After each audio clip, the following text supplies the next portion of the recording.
জাতীয় স্মৃতিসৌধে ২৩তম রাষ্ট্রপতি মির্জা ফখরুল ইসলাম আলমগীরের শ্রদ্ধা নিবেদন। বাংলাদেশের ২৩তম রাষ্ট্রপতি মির্জা ফখরুল ইসলাম আলমগীরের মহান মুক্তিযুদ্ধের বীর শহীদদের প্রতি গভীর শ্রদ্ধা জানিয়েছেন।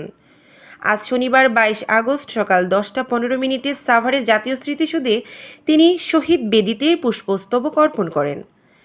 পুষ্পস্তবক অর্পণের পর রাষ্ট্রপতি মহান মুক্তিযুদ্ধের শহীদদের স্মরণে কিছুক্ষণ নীরবে দাঁড়িয়ে গভীর শ্রদ্ধা নিবেদন করেন। এই সময় বাংলাদেশ সশস্ত্র বাহিনীর একটি চৌকস দল রাষ্ট্রপতিকে গার্ড অফ অনার প্রদান করেন।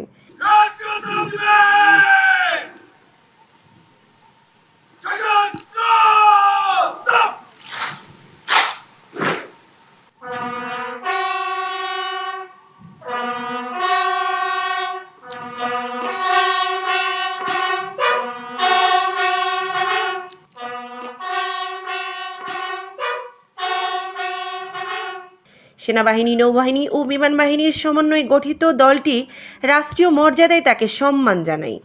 রাষ্ট্রপতির এই আগমনে কেন্দ্র করে জাতীয় স্মৃতিসৌধ এলাকায় কঠোর নিরাপত্তার ব্যবস্থা করা হয়েছে।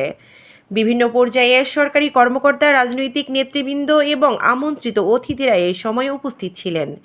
এই সময় আরও উপস্থিত ছিলেন ঢাকা ১৯ ও ২০ আসনের সংসদ সদস্যবৃন্দরা। শহীদদের প্রতি গভীর শ্রদ্ধা শেষে রাষ্ট্রপতি রাষ্ট্রীয় আনুষ্ঠানিক সম্পূর্ণ করে স্মৃতিসৌধ প্রাঙ্গণ ত্যাগ করেন। বিদায়ের সময় উপস্থিত স্কাউট সদস্য ও সশস্ত্র বাহিনীর সদস্য আনুষ্ঠানিক অভিধানের মধ্য দিয়ে তার কর্মসূচি সমাপ্ত ঘটে।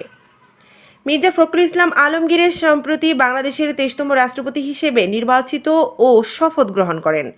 রাষ্ট্রপতি হিসেবে দায়িত্ব গ্রহণের পর জাতীয় স্মৃতিসৌধে তার এই শ্রদ্ধা নিবেদন ছিল মহান মুক্তিযুদ্ধের শহীদদের প্রতি রাষ্ট্রীয় সম্মান প্রদর্শনের একটি গুরুত্বপূর্ণ কর্মসূচি।